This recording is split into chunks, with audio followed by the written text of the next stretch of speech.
What's going on, Copa fam? So to celebrate our brand new series of Derby Days, COPA90 has asked me to relive some of my favourite moments on the show over the last 5 years. Now obviously we've shot this series on a whole bunch of continents, I think almost 20 different countries, so there are a lot of moments, but for me, I think these are my favourite.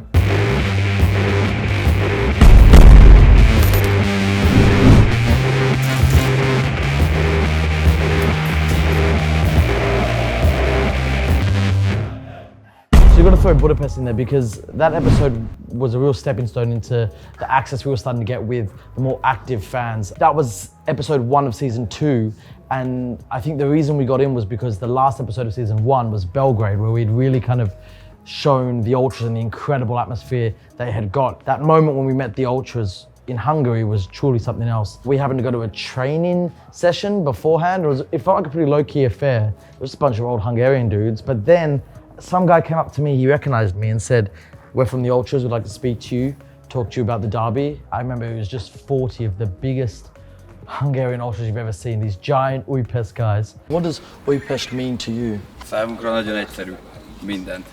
Itt születtünk, itt nőttünk föl, itt vannak a barátaink, ez a mi otthonunk, itt is fogunk meghalni. Nagyjából ennyi. They were lovely and they respected that we were about fan culture and we were only there to show the best of them, and had a really good chat. And then the next thing you know, the other side here that we've spoken to the media, so they invite us to their clubhouse, and that's even more intense. They've got all balaclavas on. There was these overbearing fan ID regulations where instead of even having IDs, you had to have your veins read just to get in the stadium, and obviously they were outraged. Igazából az egész onnan indul, hogy van ez a biometrikus azonosítás a Ferencvárosan, amit ettől a szezontól kezdve az új stadionba bevezettek. És igazából mi ezzel ellen tiltakozunk. One of the Ultras had some kind of machete knife and he just insisted on showing us, and when you zoom in, we zoomed in on the shot, it looked like dried blood on it. Hungary was mad, put it that way. But it was a great time and they were lovely to us and we appreciate them. You got to throw Mallorca in there because of Tony Thatcher. It's January, so it's freezing cold on the island. Our flight left at 5 a.m. and that was day 1. So we had shot up until 9 p.m. Camera crew was exhausted, I was exhausted. We'd done a whole bunch of interviews. We were invited to a Mallorca supporters barbecue in the stadium. It was amazing. And we probably did 3 more interviews and I said, all right, we're done. One of the ladies we interviewed said, "Listen, I'd really like you to interview my dad.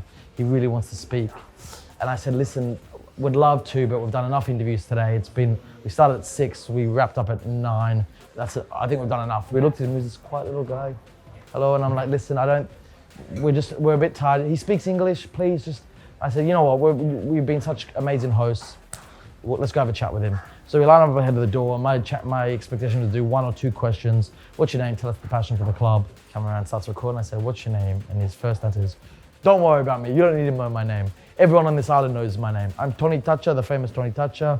And then from there, I remember just looking at the lady who had asked me to interview him and Miguel, my fixer, and just being like, what is just...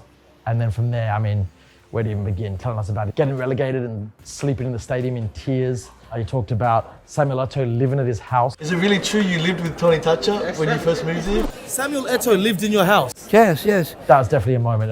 One of my favorite ever interviews, in an interview I didn't even want to conduct. That's not my favorite moment. It's probably one of the more regrettable moments. The night before, me and my flatmate decided, this was before everyone was doing it, to be fair. That look with the kind of half-shaved head and the man bun at the top was a cool look. It was very big in Australia before it came here. I maintain I was wearing it before anyone. I'm Ellie Menjum and I'm exploring the biggest clashes in European football. She cut my hair the night before. I think it was nail scissors. I'll never forget my director's face when I hopped in the car to go up to Liverpool. This fixture has seen more red cards issued than any other since the inception of the Premier League. And yes, I rocked that haircut. I regret it. I look back now. Liverpool's such an amazing, incredible story, and there's me with that stupid haircut. Belgrade, there's so many memories. I think the biggest memory for me is what happens during the game. I mean, it was the first time we'd been given rights. My producer-director had just gone in and asked the guy, "Hey, can we maybe film the fans?" And he went, "You can film the game." He was having a cigarette inside the stadium. It was very Balkan. Let's do them some media access. That really is the derby days that changed everything, because it meant that we were able to film the game, be with the fans, be pitch side. I wasn't. I chose to be with the fans. And that, as most people remember, that season, I think there were 8 episodes and 4 ended 0-0. Another 2 ended 1-0. They were pretty dire games. That game we got a 2-1. We got Partizan, who had to win, saved 2 penalties. The first penalty that got saved, ball went up the other end, they scored. Red Star then equalised late, and then Partizan scored a last-minute winner There was a pitch invasion. One of the players had his pants taken off, his trousers taken off. He was celebrating his underpants. The whole thing was mad.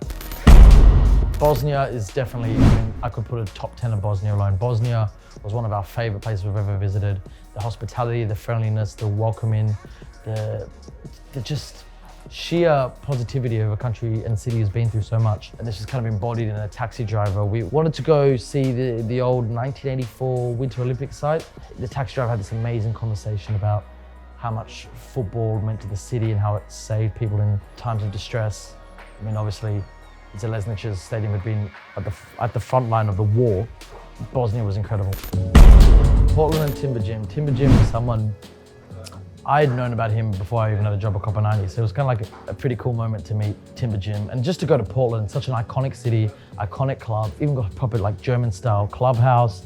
The stadium is unlike any in the world. Timber Jim kind of was the moment of that trip where we spoke about everything, his love for the club, his years, his decades supporting there, his incredible, unique celebration that he'd been doing since the 80s, all of it. But then we got to the moment where, sadly, he lost his daughter and the entire stadium sings "You Are My Sunshine."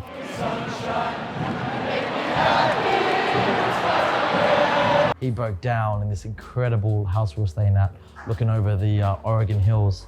And I just remember, it was just this incredible moment. Just a lovely man from a lovely city with a lovely football club.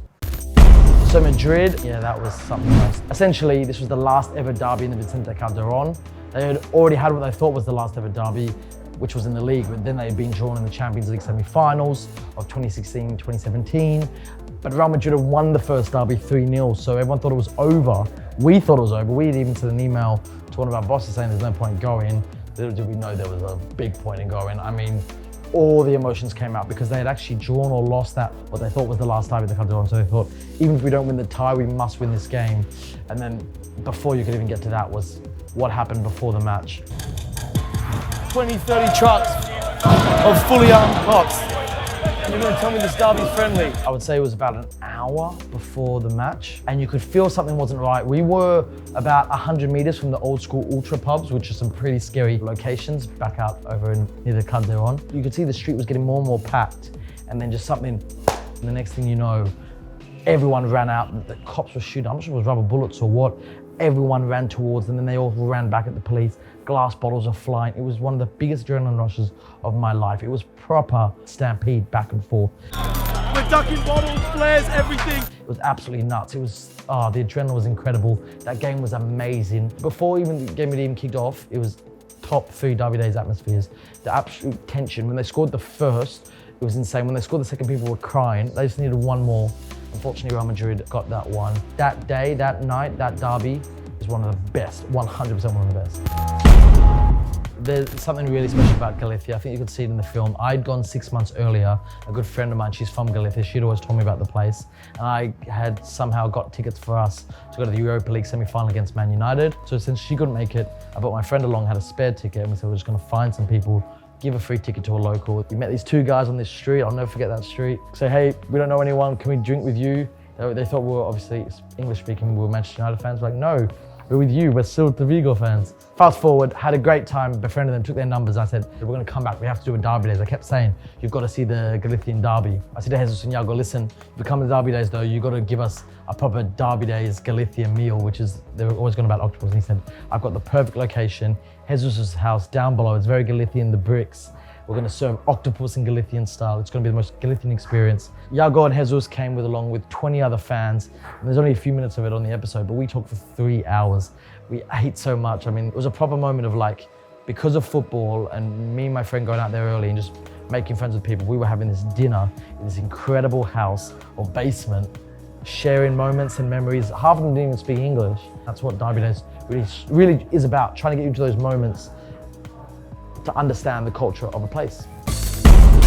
Bose Rovers is great because we actually only did it because there's nothing else going on in the summer, and then it turned out to be one of our favourite ever memories. Fans of Irish football are some of the best in the world. There's always banter between all the clubs in the world, but between Bose and Rovers, it's more fierce, there's more to it. And the reason is to support your local Irish football team is so difficult, but it's also so much fun. And a lot of Irish fans, unfortunately, are glory hunters. They go for big teams in England, but the ones who support their local team or support their local team as well are some of the best fans you'll ever come across. They're so passionate, they're so brilliant, their stadiums are so tight-knit, and then when you've got a derby, you've got a hatred like Bows and Rovers.